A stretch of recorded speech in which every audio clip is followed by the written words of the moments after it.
રાજ્યભરમાં એએસઆરની કામગીરી પૂર્ણ થઈ છે, જેને લઈને ફોર્મ નંબર 7માં વાંધા વચકા હોય અને નામ રદ કરાયા છે. ભાવનગરમાં કોંગ્રેસ દ્વારા અનેક અલગ અલગ જગ્યા પર ચેકિંગ કરાતા ખોટી કામગીરી થઈ હોવાના આક્ષેપ કરાયા છે. ભાવનગરમાં દરબારી કોઠાર પાસે જે નામ રદ કરાવવાની અરજી મળી હોય, જેમાં કોંગ્રેસ દ્વારા ચકાસણી કરતા કયાક ગોલમાલ જોવા મળી હતી.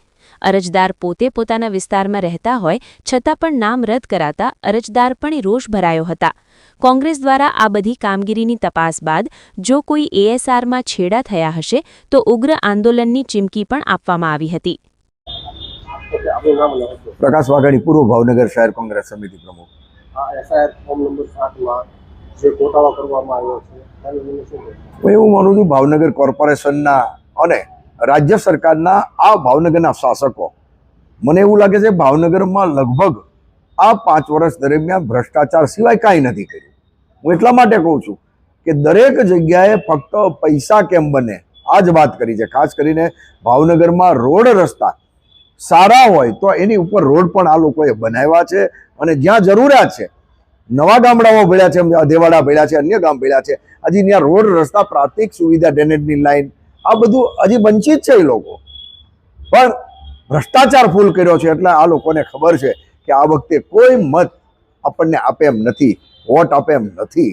એટલા માટે હવે એનું એક સ્ટેપ એ છે કે જે કોંગ્રેસ વિચારધારાવાળા લોકો છે, જે કોંગ્રેસને મત આપે છે, એના ફોર્મ આડકતરી રીતે રદ કરાવવા, પછી ખોટા ફોર્મ ભરીને રદ કરાવવાની આ પ્રક્રિયા આ ભારતીય જનતા પાર્ટીના આ કાર્યકરો, શાસકો બધા ભેગા થઈને કરી રહ્યા છે.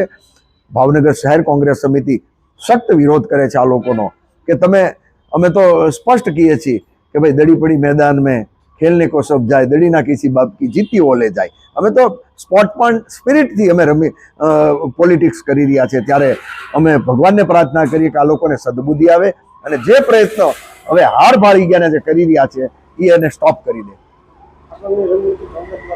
કોંગ્રેસે રાષ્ટ્ર લેવલે આ બાબત આંદોલન કર્યા છે.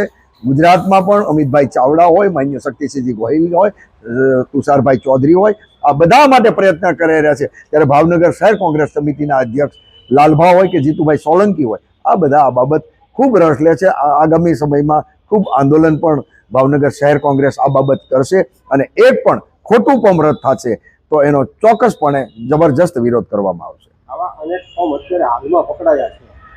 ફોર્મ પકડાયા છે એની પાછળ ભાવનગર વોર્ડમાં દરેક બૂથમાં કોંગ્રેસના કાર્યકર અત્યારે ચકાસણી કરી રહ્યા છે. એક પણ ફોર્મ ખોટું રોજ રદ કરશે તો એની સામે અમે લડત પણ આપવાના. ઓકે, તમારું આખું નામ? મારું આખું નામ દસાડિયા રફીકભાઈ અબ્દુલ સત્તાર છે. ક્યાં રહેવાનું? વડવા વોશિંગઘાટ. 7 નંબરના ફોર્મમાં તમારા નામની અરજી ગઈ છે. મકવાણા બિપિનભાઈ પ્રવીણભાઈ મારા નામની અરજી ખોટી કરી છે. હયાત નથી, પણ મારા પપ્પાનું, મારા કાકાનું ને મારા નાના ભાઈનું બધા નામ કમી કરેલ છે. તમે અહીંયા હજી રહો છો? હા, હજી વડવા વોશિંગઘાટમાં રહીએ છીએ. હા, વડવા વોશિંગઘાટની અરજી છે તમારા નામની? હા. આ વિશે તમે કોઈને જાણ કરી? ના, હજી જાણ કરી નથી, કરવાની બાકી છે. ઓકે, તમારું નામ અને હોદ્દો? મારું નામ ગોયલ મહેન્દ્રસિંહ છે, ભાવનગર શહેર કોંગ્રેસ સમિતિ ઉપપ્રમુખ. ખૂબ દુઃખ સાથે કહેવું પડે કે અત્યારે લોકશાહીને બચાવવાની મોટી મોટી વાતો કરતું અત્યારે આ તંત્ર જાણે અઘોર નિંદ્રામાં એવું લાગી રહ્યું છે. મારો વોર્ડ છે તખતેશ્વર, વોર્ડ નંબર 7.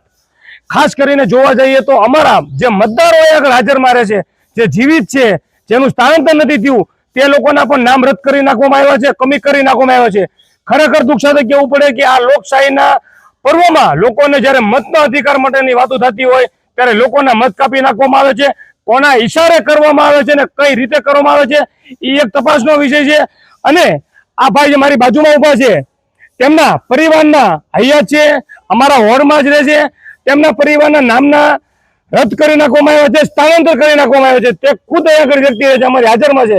અને ખાસ કરીને જોવા જઈએ તો આ બાબતે અમે આગલા દિવસોમાં મામલતદાર, આરએઓ બધાને રજૂઆત કરવાના છીએ અને આવનારા દિવસોમાં જો આ બાબતે યોગ્ય પગલાં ભરવામાં નહીં આવે તો અમે ગાંધીજીના માર્ગે આંદોલન કરશું. અને ખાસ કરીને જોવા જઈએ તો આ વ્યક્તિ છે, એક વ્યક્તિ છે, એને 150, 200 ફોર્મ ભરેલા છે. એક જ વ્યક્તિ 150, 200 ફોર્મ ભરેલા છે. કોના ઈશારે ફોર્મ ભરેલા છે તે પણ એક તપાસનો વિષય છે. ખાસ કરીને જોવા જઈએ તો એનું નામ છે બિપિનભાઈ. મકવાણા બિપિનભાઈ પ્રવીણભાઈ નામ છે અને એનો મોબાઈલ નંબર છે 78 78 48 79 34. આ એનો મોબાઈલ નંબર છે. વાત કરી એમાં અમે વાત કરવાના પ્રયત્નો કર્યા. એનો મોબાઈલ સ્વિચ ઓફ આવે છે. એનો ચૂંટણી કાર્ડ નંબર જોવા ગયા, એનો ચૂંટણી કાર્ડનો મોબાઈલ નંબર વેરિફિકેશનમાં નથી આવતો. એટલે હવે જો આ બાબત અમને ન્યાય નહીં મળે તો અમે પોલીસ પાસે જઈને FIR ફાડવા માટે પણ હિચકીશું નહીં. પણ અમારી પહેલી પ્રાયોરિકતા એ છે કે લોકોના મતથી વંચિત ન રહી જાય તે માટેના અમે પ્રયત્ન કરશું અને આગલા દિવસોમાં અમે જે આના અધિકારી છે એની સાથે પણ વાતચીત કરવા જવાના છીએ.